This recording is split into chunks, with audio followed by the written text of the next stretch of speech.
تیسری خصوصیت ان 10 دنوں کی یہ ہے کہ ان 10 دنوں کے اندر اللہ رب العزت نے اپنے دین کو مکمل کیا تھا۔ وہ دین جو جناب آدم علیہ السلام سے شروع ہوا، اس کی بھی تکمیل امام کائنات کی ذات مبارکہ پہ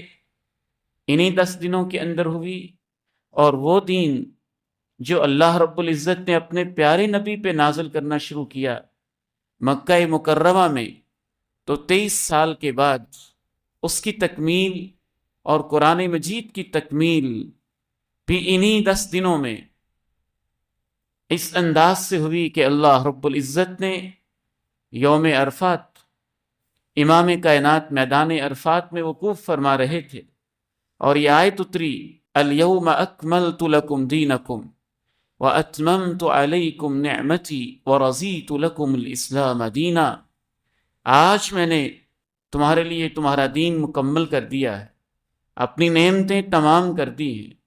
اور میں نے تمہارے لیے طرز زندگی کے طور پہ دین اسلام کو پسند کر لیا ہے۔